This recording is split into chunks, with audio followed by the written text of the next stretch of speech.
Flame on! How's everybody doing tonight? And I'm here with my co-host, Nick Lenz. How you doing, buddy? I'm doing good. And welcome, ladies and gentlemen. Today we are reviewing Boruto Two Blue Vortex Chapter 35. And apparently I looked up, apparently the next chapter comes out in 2 weeks. Yep, on the 20th. Yep. Oh, and everybody, happy 4th of July. Even though it's yesterday. Yes. We originally did plan this for 4th of July, but due to time constraints, we weren't able to get set up for it. So. Yeah, I saw a speech that the president gave where he gave some veterans some medals. Indeed, it was a very profound ceremony. Yeah, despite what you say, anyone can say about Donald Trump, at least he is the president who loves our military. Indeed. Yeah, he rehired people who were expunged due to not taking the vaccine. Shout out to what's up, AJ? How you doing? Yeah, which smart move with him, and also he gave him back pay too for what they were owed. Which I didn't hear anybody complain. And people complain about other stuff, but that's one thing people would never complain about how he treats the military. He treats them very, very well. So this chapter's title is odd, like for a Boruto chapter. It's called Cute. And it features one of the trees on the cover. It's kind of like... Oh, are we doing a recap or are we just speaking in overall? Overview? Yeah, overall. It's just like, I'm looking at this title like, Cute? That's a very odd name for a chapter. Do you agree? I agree. Basically, yeah, we pretty much start off where the last issue wore off, where Mamushi is canonically dead, but Boruto couldn't get his thorn bulb to Bug's tree in time, and this ends up killing the both of them. So we Bug dying is no consequence to the series because he was a useless character.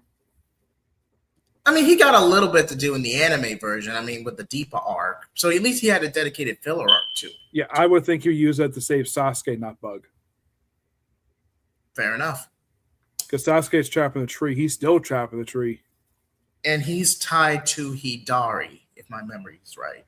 Yeah. But yes, he does. Bug does get a little bit to do in the anime version with the Deepa filler arc. But in the manga, yeah, Bug has virtual... No, wait, hold on. That's not Bug. That's the corporate guy who gets unalived by Kajin Koji. Never mind. That's a moot point. Yeah. And apparently he was the one who attempted to steal the blimp that had Kawaki in it. Or at least they pinned it on him. Yeah, as for what caused it to move, because he attempted to steal it, as for who did, I think it may have been Kajin Koji who did it, but they never confirmed who did it in the show. No. All we know is that Amato helped stage it so he could secure his asylum, and then Kajin Koji targeted Victor. That's why I confused Bug for. Kajin Koji targeted Victor, because I guess Victor was going to steal Kawaki for himself. Yeah, and also in the manga, the blimp was already crashed. In the anime, they actually showed how the heck this happened, which I'm sure they got notes from Kishimoto about that. Yeah, but sorry, folks, for that discrepancy. I confused Bug with Victor. Yeah. So I want to acknowledge that now. Which, the way they described it, it's like he was one of the outers.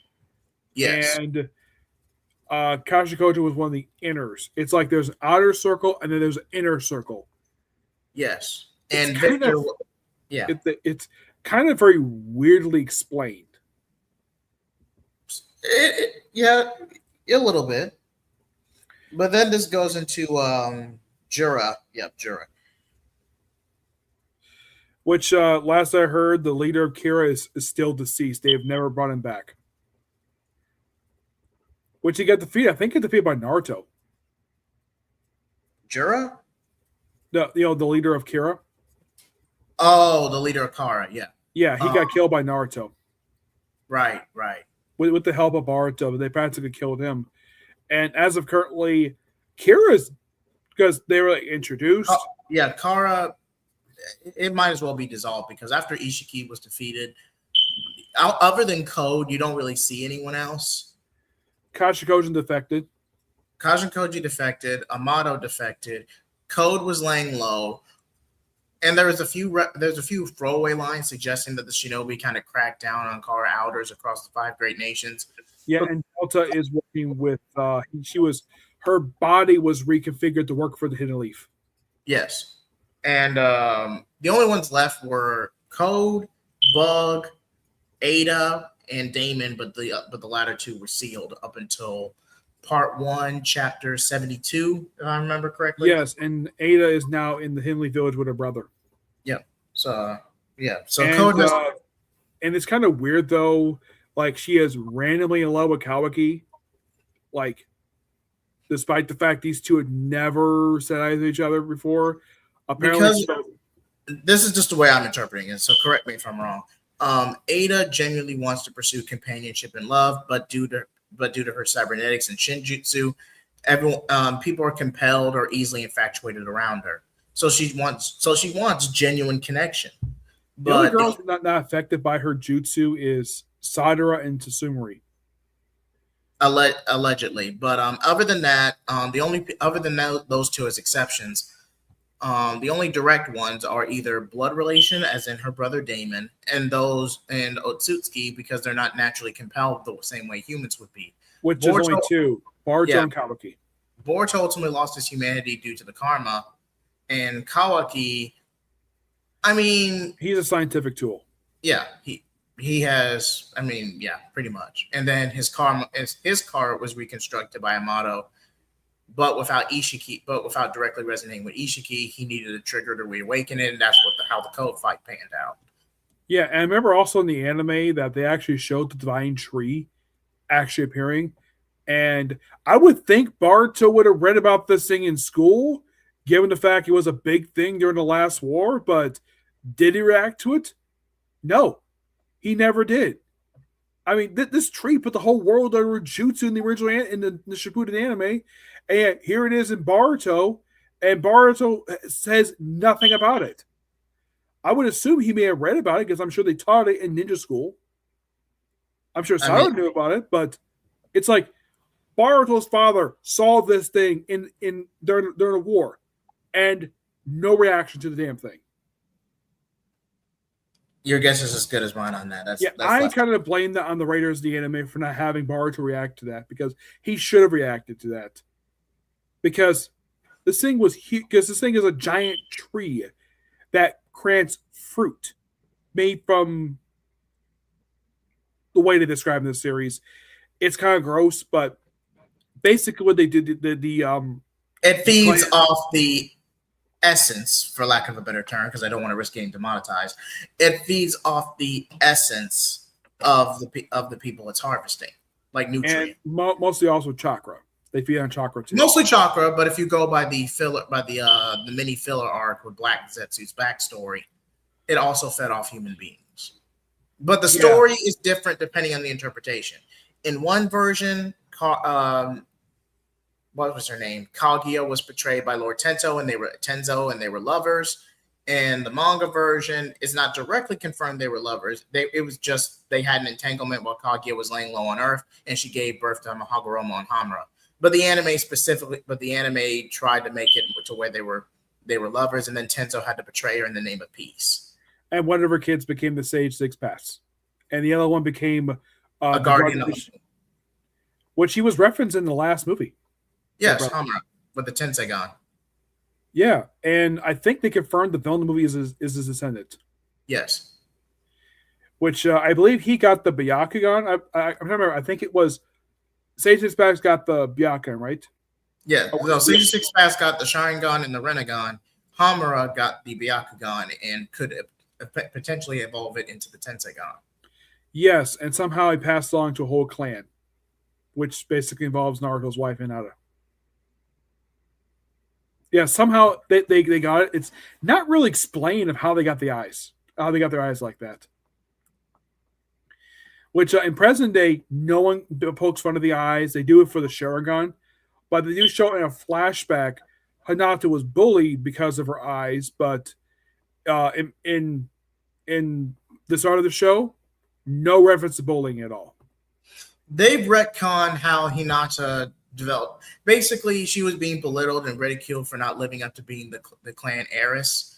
and where Naruto saved her from the bullies. I mean, he ended up getting his, depending on which version, whether it be the anime, the manga version, or the Naruto the Last flashbacks. In one version of another, Naruto does at least tries to help her, and he either gets his butt kicked or because they recognize him as the tailed beast, they run away.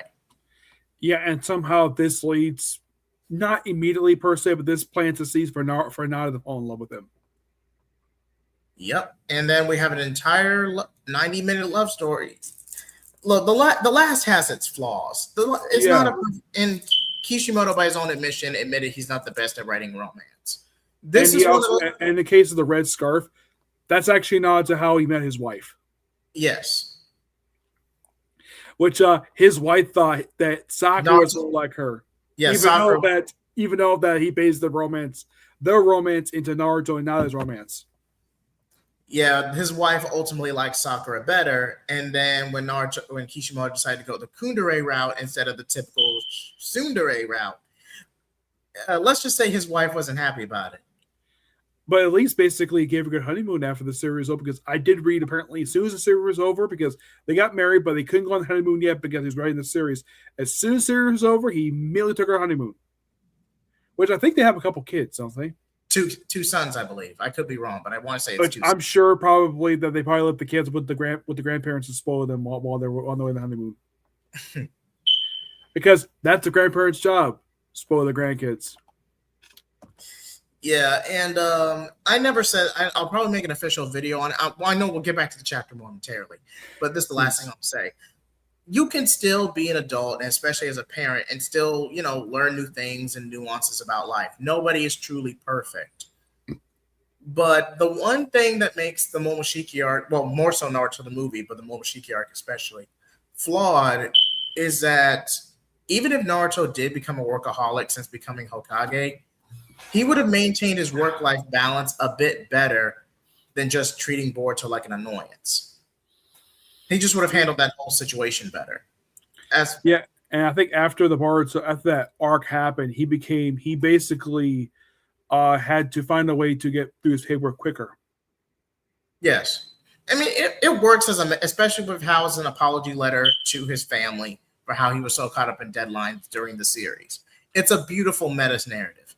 It's a little contradictory to the character, and it's a little out of character for Naruto himself, and you had to make Boruto a bit of a brat for the narrative to work.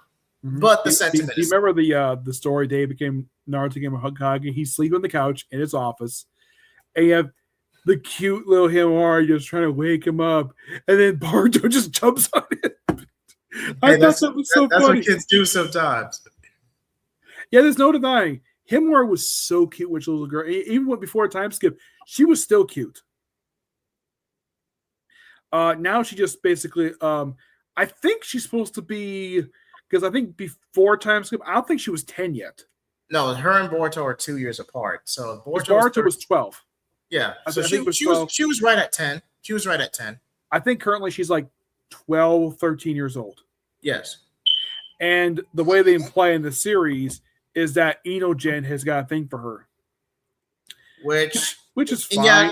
Yeah, okay. I get why people would be concerned about it because of how Inogen is the son of Sai, who he himself was socially awkward. But one, graciously wait for the time skip for any of this to play out, first and foremost. And also the fact that Ino basically grew up with Himawari's parents. Yeah, they grew up together.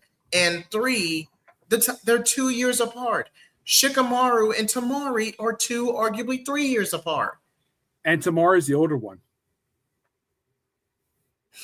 Yes, Tamari is the old. Yeah, Tamari was 15. Tamari was 15 in part 1. Yes, I think. And Shikamaru was like 12. He wasn't quite 13 yet. Yeah, and the thing is, half the time, Tamari found him annoying. Even after they got married, she still finds him annoying. Where basically, like father, like son, had the reaction of, "This is such a drag," and then she's like, "No dinner for you two."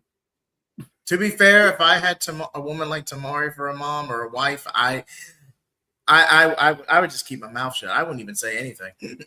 Basically, after having Shikadai, still looks really good for a woman. I think her early 30s. Yeah, just about everyone in the Konoha, just about everyone is in their early to mid 30s, with the Yeah. exception of Tamari. Tamari, the oldest out of everyone, including the overall ensemble cast, not counting the Konoha 12. The oldest are Tamari, Konkoro. No, I think Konkoro is the oldest. Yeah, Konkoro, because Konkoro is like 1 year older than her. Yes. I could be wrong. Yeah, and the thing is, of the three Sand siblings, only Tamari and Gar got kids. Conqueror does not have any kids. Yes, but Konkoro is in his late 30s. Tamari is 36. At least this is going purely by part one, not Two Blue Vortex. Yes. Tamari is 36, and everyone else is between 33 and 35.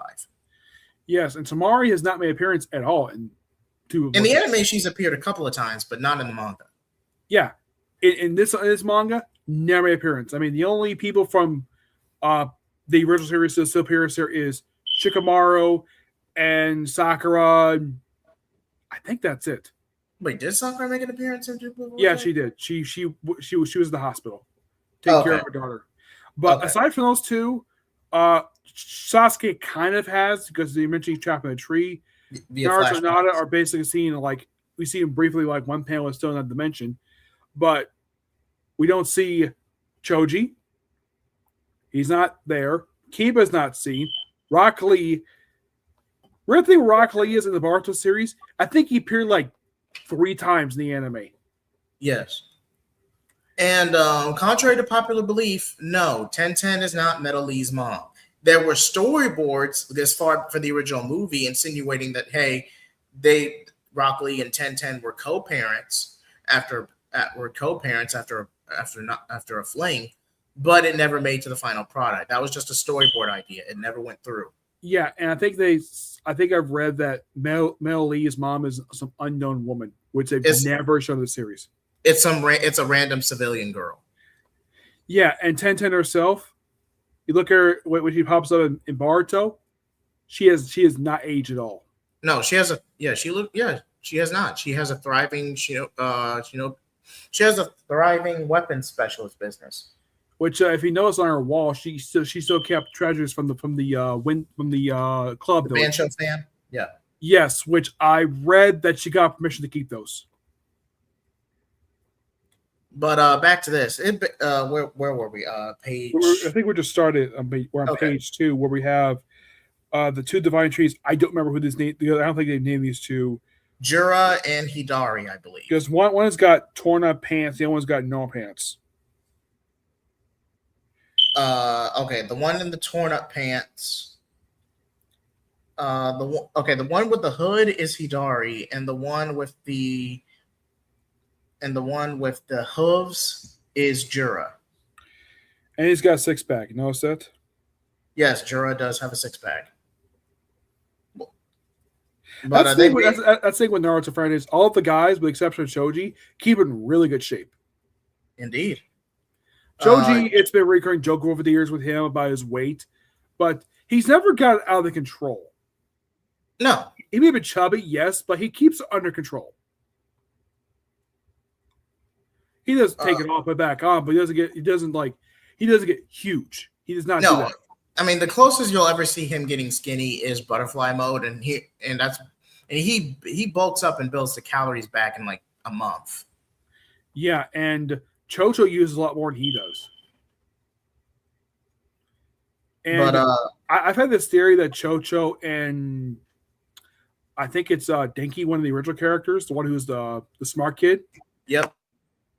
I've had this theory in my head for a long time that maybe he may have a thing for her. Denki and Chocho? Yeah. They hardly ever, outside of I'm saying anything is possible if we ever can focus on some of the extended characters again. Yeah, some of the newer characters, it seems like a lot of them don't get a lot to do. Like one is the one who's a samurai. Tsubaki, she was a carryover. She was a foreign exchange student from the Land of Iron. The Land of Iron. Thank you. And she's been a few times in the Boruto anime. And she was just Sumurai's replacement when she transferred to the scientific division. Yes, and she's never been in the manga. I think it's not because basically they don't want to put her in. I don't think they've had a chance to put her in because the anime used a bunch of new characters, some of them barely get development outside of the offspring of the previous generation. Yep. Obviously, the ones who do get development is Boruto, Sarada. I would say kind of Chojo. She gets development. Yeah, Ino Chikacho is a trio. They get a little something to do. Yes, I would say the only new character gets development out of all new characters is probably Dinky and Iwambi. Iwabe. Yeah. See, those two allows I can think of the new generation characters. Those two along with Sasumori. Yes. A lot of the other characters barely get anything at all. Yeah, Iwabe kind of started out as a delinquent and school bully. I mean, he was very prowess in combat, but he wasn't very book smart. All Iwabe really needed was a tutor patient enough to put up with him to pass. In some ways, some people compare them to Naruto. No, Iwabe was just a brute. Naruto was an idiot. There's a difference. Yeah, but being sort of a delinquent, Naruto was a delinquent. To an extent, but at least Naruto had the excuse of being an ignorant, an honest-to-God idiot. Yeah.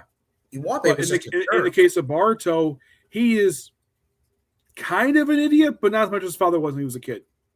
No, I mean, there's definitely a parallel. I mean, parents and children are always going to parallel each other. I would say that Boruto is more smarter at handling stuff than Naruto did. And more aware of social situations. Because he grew up in a regular household with a whole family. And nothing against people who grew up by themselves. It's just that's for Naruto, he grew up by himself, never knew who his parents were until he was basically in his late teens. And that was kind of fault of basically the Hokage keeping the information from him. I mean, the only person who knew was Kakashi. He was the only person who knew Naruto's parents. I mean, I'm sure the villagers knew. It was just buried in red tape and even then, Danzo leaked Naruto being the Jinchuriki. But other than that, I mean, red tape. Out of all the other senseis, I think that Kakashi was the onne who knew. I don't think Kashima knew.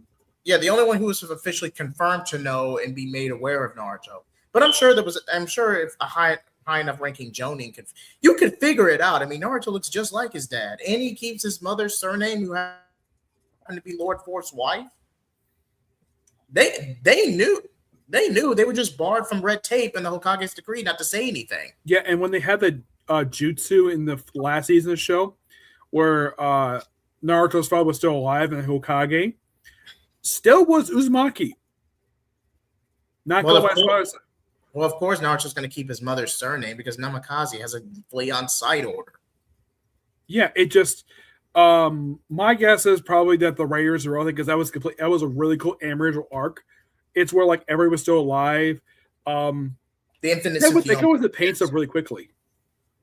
Yeah, the infinite. Say what you will about the Fourth Great Ninja War, but the infinite Tsukiyomi filler arc was not that bad. They had several of them. They had one where Tenten was in the world of Road of Ninja.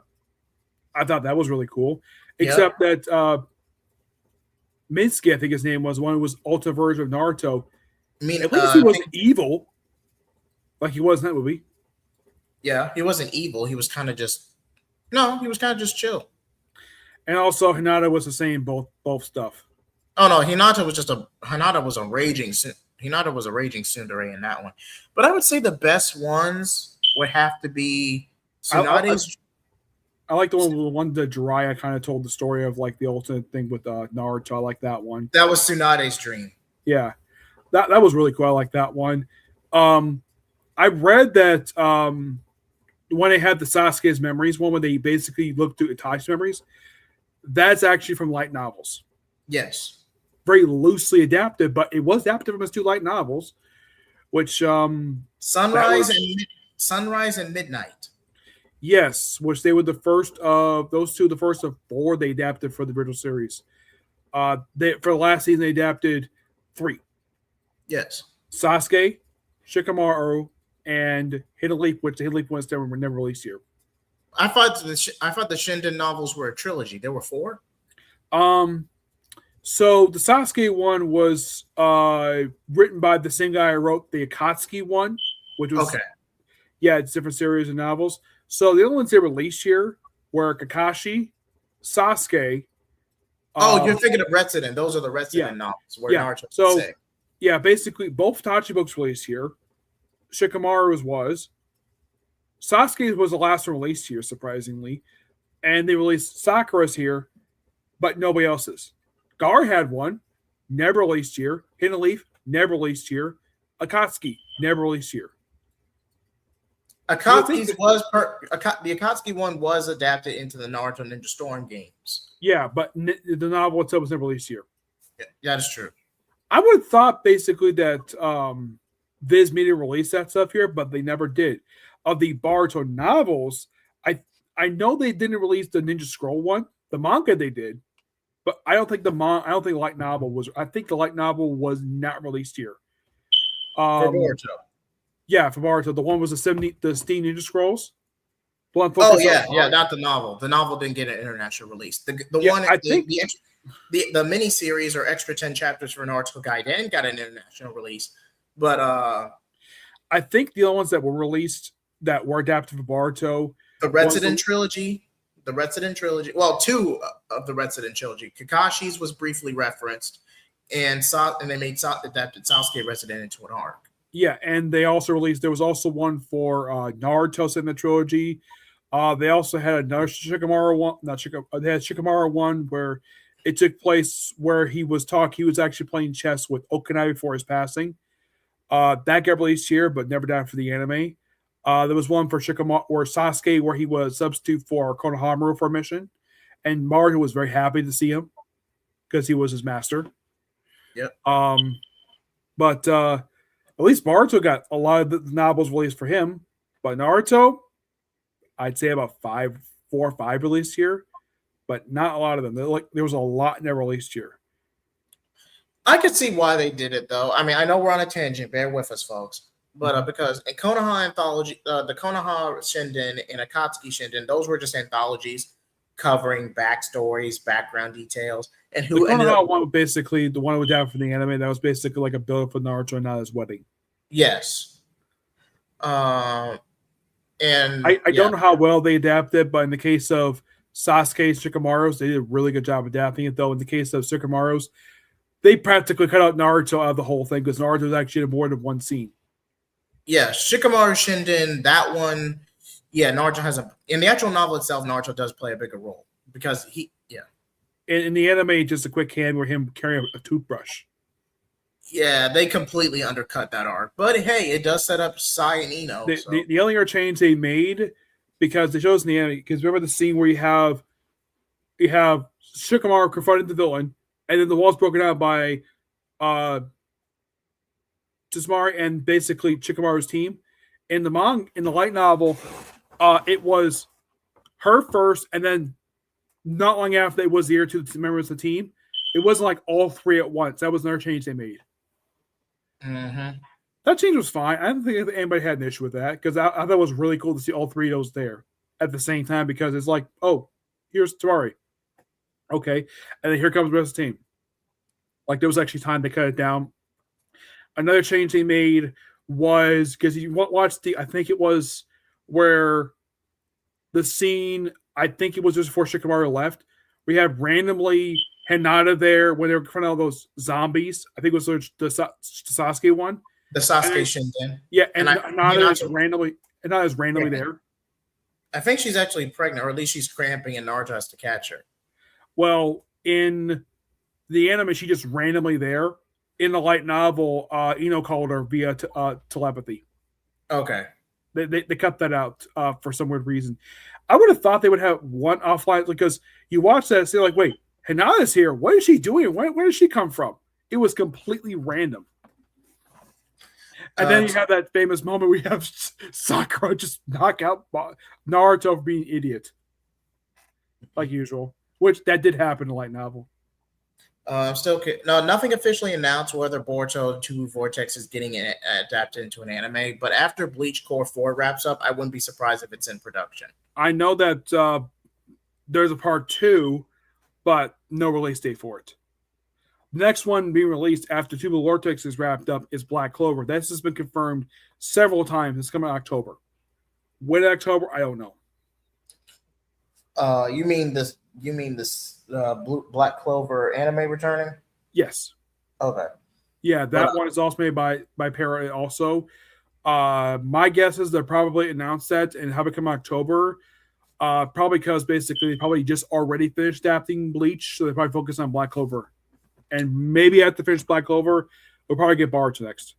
Yeah, because you still need a bit more time to flesh out the manga a bit more, and the Omnipotence art was never adapted. Me personally, I wouldn't try to rush the anime back. There's really two ways you could do this. I know we'll get back to the chapter in a minute. There's only two ways you can do this, and neither of which are ideal. Either skip the Omnipotence arc and just and then explain the whole thing in exposition, or just do another Boruto movie and adapt the Omnipotence and adapt the Omnipotence arc that way.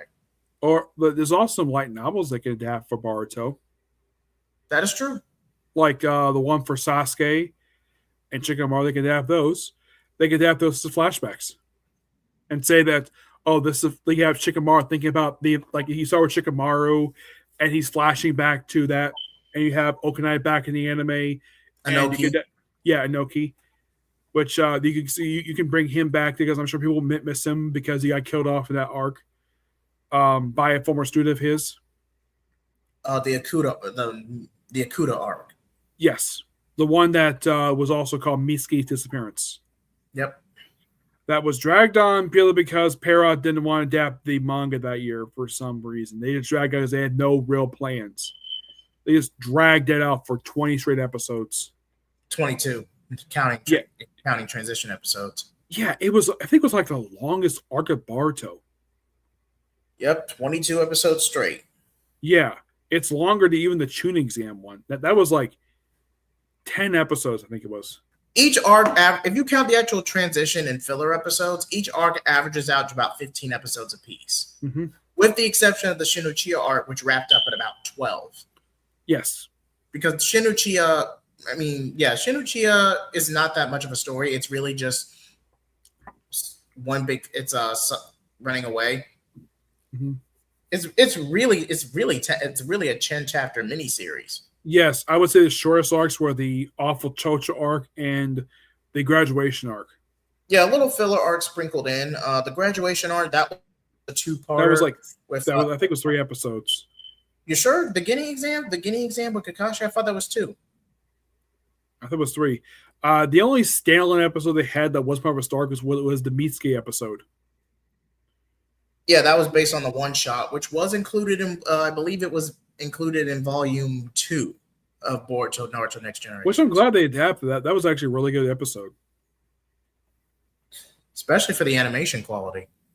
Yeah, and when the Sarada arc got adapted, because that was 10 chapters in the manga, the episode was 5 episodes. That was predictable because 2 chapters an episode, 5 episodes, pretty simple. And that was a fun arc.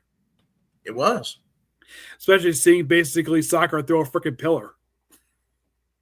That was something, because no surprise because she's that strong. And there's a funny moment where she's like, how dare you hurt my cute daughter and my awesome husband? And then Naruto's like, what about me? I thought that was so funny. That was by far one of the most funniest scenes I have ever seen. Because Sakura just randomly he just ran from the Hilly Village all the way to that location. Which I just laugh every time I think about that scene. Yeah, but a shame they haven't done anything with the remaining clones since then. Yeah, they left it with Kabuto. Yeah, and I haven't done anything with them. Which he still basically has part Orochimaru. He still looks the same. I'm surprised they didn't undo that. No, he mutated himself pretty badly when he spiraled after Orochimaru was absorbed by Sasuke. I would have thought basically they would have healed him up, but nope, they just kept him as is. Yeah, but back to this. Hidari and Jura pretty much debate why Jura didn't go out of his way to save the other Shinjin, save the other 10 beasts. But Hidari's... Yeah, this conversation goes on for like several pages. Yep. And then Ada is observing, pretty much using her Senrigan to observe the conversation. Yeah, and she's watching Sadara. Yep. Come out of an eyeglass store. Mm-hmm. Because I was referenced one time in the anime that She was wanting me because it was one time she wanted me Kyrene, the girl who's got the same glasses as her, and she suspected Kyrene may be an actual mom because of the glasses, and Sakura's like, no, I'm your mom. Because of the glasses thing, because the glasses are so similar. And then she's like, oh, this time we're getting new glasses. And you see her is like, yeah, she got her glasses back, and then a kunai is thrown out on the ground, and it's Uzumaki branding. It's Boruto, and he's flying. Which yes, ninjas in Boruto in the Naruto franchise can fly. This actually has happened in the anime. Not many of them. I think Naruto's flown several times. Naruto, Madara, Hashirama, only those super powerful can pull this off. I think Sasuke's flown too. With his Susanoo. Yes, but no one else has.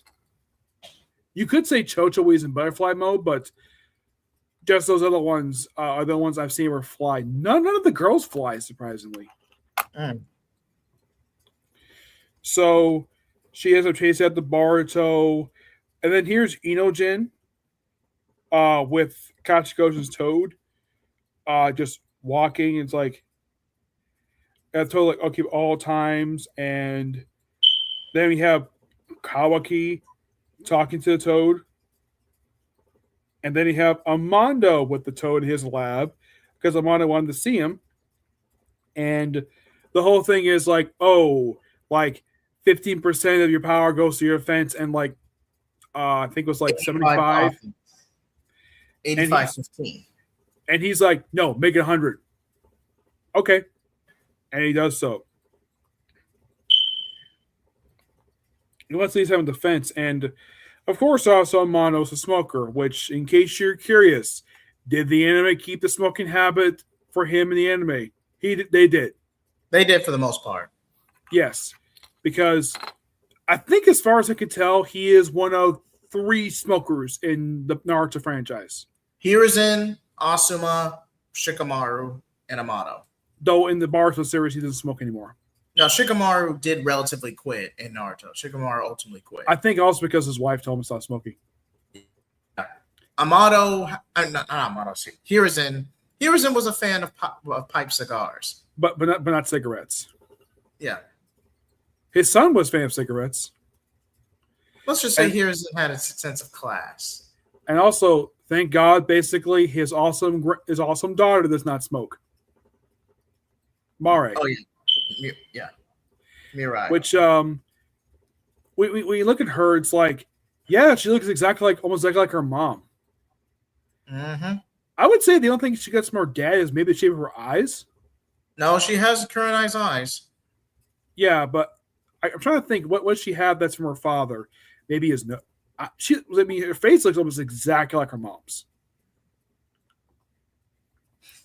You look at like what did she get from Ashima? Her hair color. They're both got black hair. I would say a sense of attitude that she gave from her father, despite she never met him. Personality, yeah. Yeah. But she didn't wasn't a smart ass though. Yeah. When you saw her, she showed a couple times in Boruto. She aged okay, but she had wrinkles. You mean Kurenai? Yes. Okay, I was about to say. Yeah, but she's still thin. She's still in shape, despite the fact she's got some wrinkles. Unlike in the case of Anko, who put on weight. May put on a little bit of weight, but she could put it off. Yeah, May, I would say next to Tsunade, who actively uses chakra control to physically de-age herself, Lady May aged the most gracefully. Yes. But she doesn't put on weight per se. No. In the case of Tsunade, despite like her giving the jutsu up, she still keeps in shape. Yeah, she does. She does. Though by this point, she should be like 75, pushing 80. Yeah, and you find kind of weird that both not only Naruto, but Boruto calls her Granny Tsunade. Yeah. I get that why Naruto did that because the Pokemon of her age. I think in the case of Boruto, because she was kind of a grandma to him. That and they're distant cousins because the Senju Uzumaki. And there's a joke, I think Sarada brought up, like, what did you do to make yourself afraid of Tsunade? And he did something and has never explained what the heck he did. And in case you're curious, Boruto is not Peeping Tom. His dad was. Boruto is never confirmed to be a pervert. He's completely a gentleman. Pranks notwithstanding. Yeah, pranks, but he doesn't peep on girls. Yeah. Naruto then was younger, but not Boruto, because he knows, no, don't do that. So what could have been? Maybe I'm guessing at this. Maybe he saw her without the jutsu. I don't think he peeped on her. Like, no, he was jumping rooftops and he just happened to notice it. Yeah, that's the only thing I could think of. But they've never really gotten into it all. They brought it up in the Mitsuki disappearance arc. The fact that, and by the way, Boruto never interacts on screen. He just sees her, but Tsunade never interacts him at all. Mm-hmm. And here's something: Tsunade never appeared in the Boruto manga. Nope, solely in the anime. For like one episode. And so Tsunade appeared in 2. Shizune. Shizune appeared in Gaiden too. No, in Gaiden. Yeah, she appeared twice. She appeared in these disappearance and the Sarada Gaiden. Yep. I think that was it. Her, I don't mind her making limited appearances because she was not big of a character in the Naruto series. If I remember correctly, Shizune was either Tsunade's lover's Dan. She was either Dan's younger sister or Dan's cousin. Niece. Oh, it was his niece. Okay. Yeah, they confirmed that in the flash in when in a flashback when Tsunade was treating someone who the Razakage knew, which when they show the Razakage in Boruto, man, this guy has lost his hair when he got older. And he lost his muscle mass too. Well, the guy's pushing 60. He was going to lose a little bit of heft. Yeah, I get the fact losing the hair, but losing the muscle mass too. I mean, he looks so like Bobby Lashley. The man's 50 and he looks like he hasn't aged a day. That's true. You know who also looks basically the same, hasn't aged in years? Who? MVP, Shelton Benjamin, Ron Killings. I'll give you that. All three. I think like all three are in their 50s. I think Ron Killings is almost 60 and he does not like his age at all. Shelton Benjamin is 50. I think MVP is past 50. The other thing changed about him is that he's bald now. I remember when he used to have hair. Bobby never had hair. I've never seen with hair. Shelton did have hair, but he shaved it. Though he's always been really tall. Shelton Benjamin. And I remember also when he was WWE, we were in the second round, he wore pants. And originally he wore like shorts. Then he switched over then he switched back to shorts when we joined AEW. I remember the video when he debuted like in a backstage segment, and what did the crowd do when they saw him? Cheered. Mm-hmm. Because Tony Khan makes good signings. And Shelton Benjamin is a damn good worker in the ring. But back to this. So after fixing basically Armando fixing Kawaki. And of course Kawaki does threaten him. It's like, yeah, he does ask him a favor. It's like, let's say if it's about giving your daughter a karma. No. You agree to the divine trees were disposed of. No. Something different. Something urgent. And then we cut to Sarada with Boruto. It's like, sorry, I was afraid we would intercept the village. And she's like, I'm envious that you can fly. Of course he can fly. He got that from his father. Though he never explained in the anime. He probably got taught that thanks to, I think Sasuke maybe taught him to fly, maybe? Possibly. Yeah. He's really happy she's okay. Like, nothing compared to Right Eye, which that's the first time that's been referenced since the end of basically the Boruto manga, the previous series. Which they did confirm that was Kawaki did that. Because Kawaki has an obsession with killing Boruto. Though The obsession has kind of died down in this series. It was there toward the end of Boruto, but this one, it's there, but not like, oh, I gotta kill Boruto. It's more like, yeah, I kind of resented this kid for being a brat and not appreciating what he had. But then he allied with me, he stood right by me, and now he's slowly losing his humanity to this parasite, to Momoshiki. And we had a pact to where if he lost control, I'd unalive him for the greater good of the village. Then when that pact ultimately fell through, Kawaki wants to see it through because, yeah, Boruto is not equipped to deal with the harshness of the real world, how cruel the real world can be. And what if he gives into despair, pulls an Obito, and Momoshiki takes over? Then Kawaki's going to have to unalive him like a rabid dog. Yeah, and I know the picture you have here is with Boruto with the ninja headband on. Yeah, That one's not his. That was Sasuke. that's Sasuke, you can keep it because Boruto does have one, but he doesn't wear. I think he gave it away. And it's either where Sasuke, despite the fact that the one you have the picture here, that's kind of Rogue Ninja. Yep.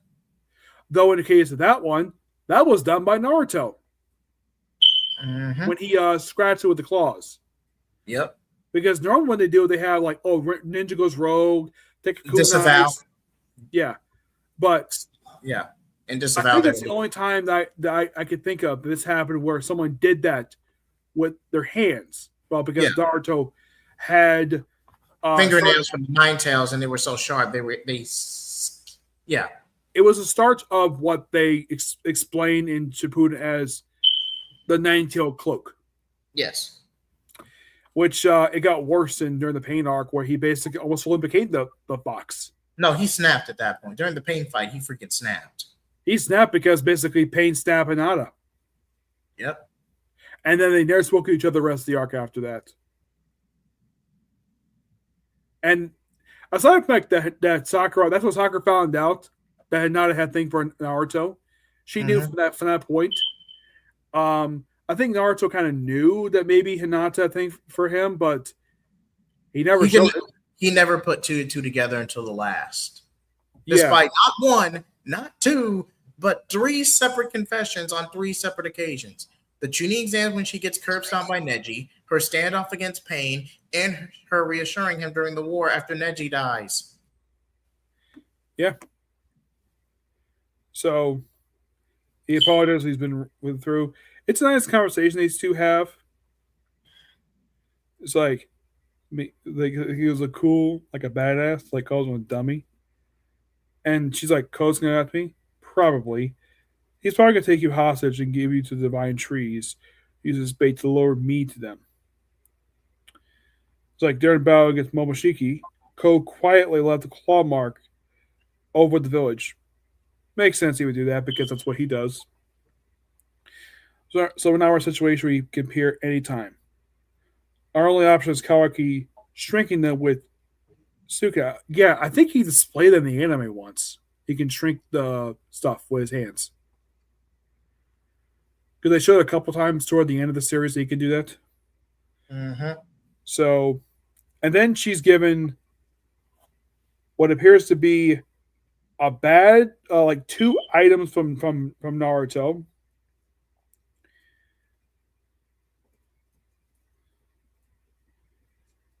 He's like, Sarada, the reason I told you Cold Skin was not simply to be careful.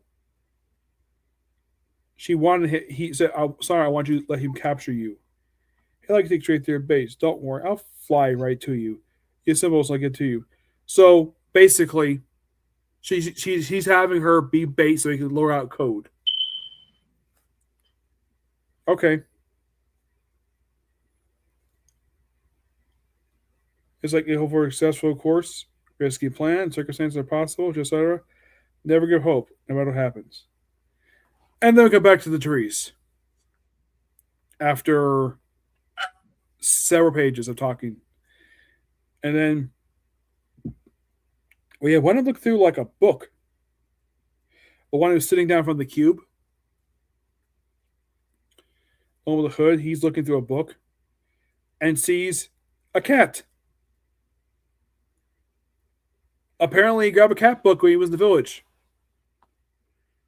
So, what do you think? Look at. And then we have the Ditto. Do you find him cute? So the title refers to cats being cute. And the book is called Nico Para Cat Paradise. I wonder if basically this is a more of a family-friendly version of the makeout tactics. Yes, we now know why the issue is called cute. Yeah, because you remember the episode where Naruto was curious about that book? And Kawai's like, no, you can't read this book because it's very adult. And apparently, these books, what they explained before Jura passed away, these books sold like crazy.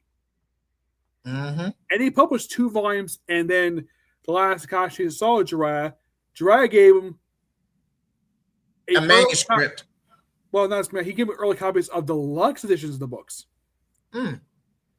Yes, that's what he gave him. Like, makes sense because Kakashi is a student of his student. Yes. Then we have where Inogen finds Amando, and they chat for a bit, like about Kashi Kojin, about meeting him, and then of course, basically, then they do a summoning jutsu, and they summon a scroll with a frog, and he's like, "Oh crap, what's going on here?" He drops a scroll, and then Kawaki is there. Yeah, he it's not clear from the paneling, but he shrunk himself and piggybacked on the scroll. And he finds him. It's like, and then this says this like, "Sell D sock, Kachikojin." I have no idea what the heck. My translation said cul-de-sac. Yeah, cul-de-sac. That's what, I guess because I've heard the phrase. I don't know exactly what it means. A cul-de-sac is like a closed loop neighborhood. Okay. So then he collapses, and Kawaki kneels at him and is like, "Yeesh, you put command code to him too. I moved to the lab using summoning tech. You touch the toad as well. If you don't, you'll be stranded there too, mad scientist." And the chapter ends on Kachikojin's face. If Naruto was there, he probably loved Mikashi Kojin, though he would easily be mistaken for being Jiraiya, given he's his clone. And that's the chapter. A decent enough read, tangents notwithstanding. But I enjoyed this chapter. I give it a 7 out of 10. It's a little expedition heavy, but it does do what it's supposed to do. I would say it definitely advances the plot of this series. I agree. Yes. Though we have a new chapter coming on in a couple weeks, we probably will do a stream after like both of us read it, and we probably do it like a week after it comes out. Yeah, that way we give time for at least the majority of people to read it. Stay tuned. We're still just not to put you on the spot, Nick, but we did discuss this briefly before the stream. Infinite Crisis first, then solicitations. Yeah. Okay, just wanted to confirm that. All right, solicitations will likely be either Monday or Wednesday night. I will either promote it or put in my community tab prior once I get final confirmation. And then you can also join me on MSK with Master Swag King. Hopefully it won't be too crude of an episode, but because they can get pretty hectic. And Infinite Crisis, and then we'll move on to DC solicitations. The reason we didn't do it last month was because Robert was on vacation. Mm-hmm. But Nick, your thoughts on the chapter? It was definitely a good chapter. It definitely has the plot of the series. I would say probably the most interesting about the chapter was Boruto and Sarada. Definitely, especially for shippers out there. Yeah, though I would rather have me with Susumori than with Sarada because Sarada is just, well, she's like a mini version. She's like almost like another Sakura, except she doesn't beat up Boruto a lot, like her mother did. Yeah, I could see this being an Ichigo Rukia situation to where they're like brother and sister. It's completely platonic. I could see it. And plus, also in the anime, the Boruto referred to Sakura as Aunt Sakura. It could go either way.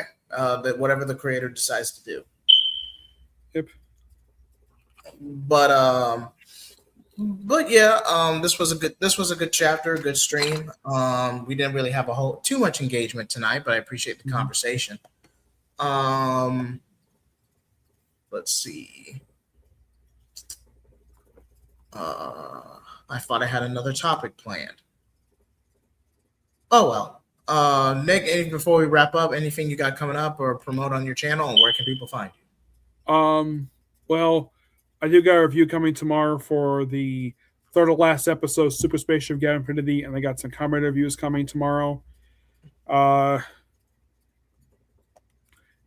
And that's it that I know of right now, because tomorrow I have off.